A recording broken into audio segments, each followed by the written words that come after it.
This was humanity's first attempt to explore the unknown planet Mars. But on Mars, they encountered an unprecedented and terrifying storm. Violent whirlwinds carried red sand into the sky, and then, unbelievably, the storm transformed into the shape of a giant serpent. This monstrous storm beast from Mars opened its bloody mouth and lunged toward the astronauts. Countless astronauts who tried to dodge were sucked into the storm, leaving only a few survivors. When the terrifying storm finally passed, a massive human face-shaped stone statue appeared on the surface of Mars. What they didn't know was that this face statue was actually created by aliens. And behind it all, there was an earth-shattering secret hidden. The real purpose of this Mars exploration was originally just a scientific competition. During the Cold War in the last century, the United States and the former Soviet Union launched a space exploration race, and so humanity's first journey to Mars began. This handsome man wearing sunglasses is named Jim. He and his wife are both top astronauts, having trained for 12 years to explore space.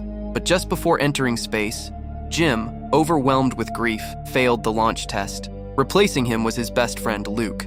So, led by astronaut Luke, the first team of explorers set off for Mars, and after a year, they successfully established Base 1 on the planet. After officially beginning their exploration, Luke and his team discovered through their rover that there was a mysterious hill on the Martian surface. On top of the hill, there appeared to be a patch of pure white material that looked very much like an iceberg on Earth. Luke's command center immediately brought in geologists and hydrologists for analysis, and they found that there might be signs of life buried beneath it. So to investigate further, Luke and his team traveled for several days and successfully arrived beneath the hill. There, they discovered a large area of strange stone pillars on the surface, and what they had previously mistaken for an iceberg turned out to be a sheet of metal. This shocked everyone. They immediately took out a detector and began testing. But unexpectedly, during the test, the signal was suddenly cut off. This sudden malfunction made Luke feel uneasy. Then, that terrifying tornado swept in. Two of his teammates were instantly swallowed by the serpent-like storm, and another was struck by a massive rock, his life hanging by a thread. Only Luke survived, narrowly escaping by being buried under debris. This news was quickly sent back to the command center. Normally, a storm of that magnitude on Mars would make survival impossible. However, the supply ship orbiting above Mars was completely unaffected and showed no signs of disturbance. Soon after, a message from the Mars base was also transmitted back to the command center. Luke appeared severely injured as he reported everything that had happened to him and his team. Everyone was shocked by the news.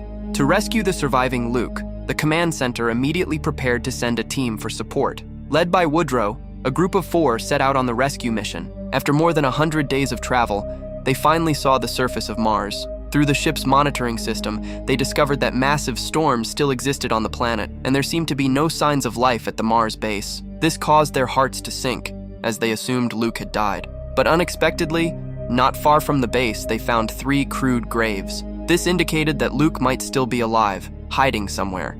To uncover the truth, Jim and the others put on their spacesuits and prepared to land on Mars. But suddenly, the glass instruments inside the ship shattered, piercing directly through team member Phil's palm. Blood began floating inside the cabin, drifting in one direction. The system issued a warning indicating severe damage to the ship. Jim believed that the cabin breach was causing a gradual loss of air pressure. To repair the ship, Woodrow grabbed a repair gun and followed the direction of the floating blood. Sure enough, he found the damaged section inside the ship, but just as he prepared to fix it, the system suddenly alerted everyone that only 4 hours of air remained. Worse still, another breach had not yet been repaired. To ensure a safe landing, Woodrow exited the cabin alone. His wife, Connie, helped him locate the leak faster by opening a can of soda. The liquid, under vacuum conditions, streamed toward a crack. Overjoyed, Woodrow immediately flew toward the damaged spot. But now, the ship's oxygen level had dropped to just 10%. Jim, who wasn't wearing a helmet, was struggling to breathe and soon fell unconscious. Fortunately, Connie noticed in time and used an oxygen mask to save his life. Meanwhile, Woodrow quickly began repairs. Just 1 second before the oxygen was completely depleted, the ship's oxygen system was finally restored. Jim regained consciousness. Woodrow originally wanted to continue inspecting the ship, but since they had already entered Mars orbit, he had no choice but to return to the cabin. What he didn't notice was a massive crack at the tail of the ship, one that would lead them toward destruction.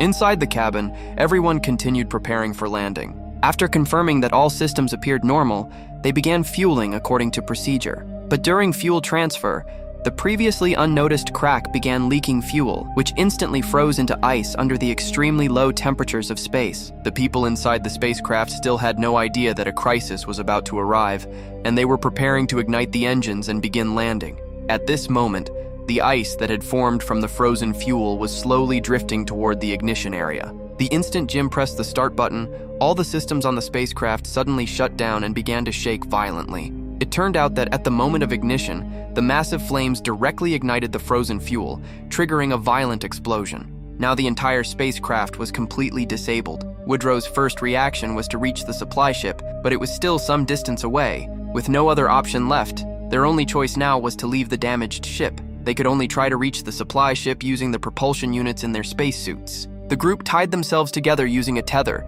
but the distance to the supply ship was too far. The fuel inside their suits was not enough to get them there. Now their only hope rested on the tether. Woodrow handed the line to Jim, unhooked himself, and drifted alone toward the supply ship. As his suit's fuel ran out, he could only rely on momentum to continue drifting through space. Now all their hope was on Woodrow. Just as he was about to reach the ship, he seized the moment and hooked the tether onto a latch. But because he failed to grab the line in time, his body was sent drifting away. As he floated farther and farther from the ship, Connie desperately called out to her husband from behind. But right now, they had to reach the ship first before they could attempt a rescue. After reaching the supply ship, Connie used the remaining fuel in her suit to move forward and fired a tether in an attempt to save her husband, but it fell just short, never reaching Woodrow's hand. This meant that Woodrow's chance of survival was gone. To keep his wife from wasting any more time on him, Woodrow smiled and removed his helmet. As his body was exposed to space, it was instantly covered in a layer of ice crystals, and he lost all signs of life. Although Connie was heartbroken, she held back her tears and returned to the ship, determined not to let her husband's sacrifice be in vain. After going through countless hardships, the three survivors finally landed on the surface of Mars. Carrying supplies, they struggled to make their way to the base. After inspecting it, they found that the life support system was functioning normally, and all other equipment was intact.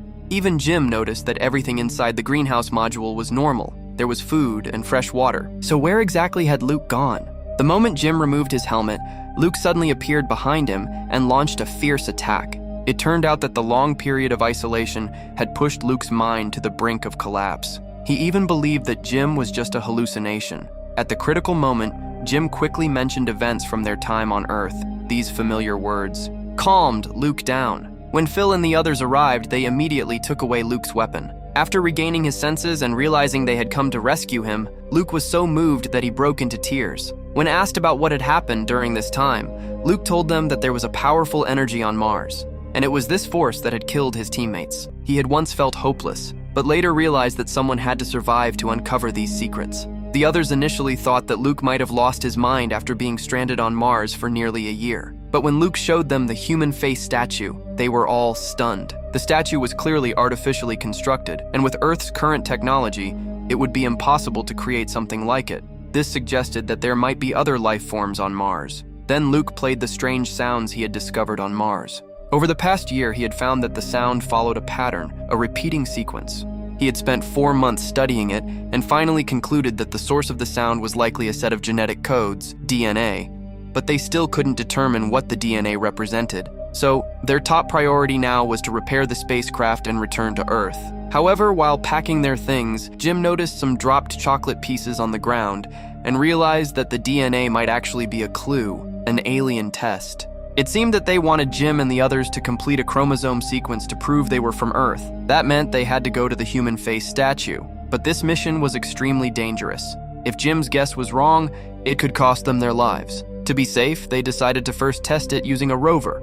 As it approached, the rover transmitted the pre-recorded mysterious signal. Unexpectedly, at that moment, a white light appeared at the base of the human face statue. To find out what was inside, they left Phil on the ship to monitor their signals, while the other three approached the glowing entrance. Determined to uncover the truth, they stepped inside and discovered a completely white, sealed space. As the light door closed, their communication with the ship was cut off. Jim then checked his suit system and found that the air pressure inside was the same as Earth's. Before Luke and the others could stop him, Jim removed his glove. Seeing that everything was normal, they all took off their helmets. Then, a black door appeared behind them. The three exchanged glances and walked through it. In the next moment, they found themselves in outer space, with a full view of the Milky Way in front of them. Then they saw a blue planet. This was Mars in its original form. But after being struck by a meteor, Mars lost its beautiful appearance. Soon after, an alien appeared before them, with a mysterious expression on its face. There was no dialogue between them. As they looked toward Mars,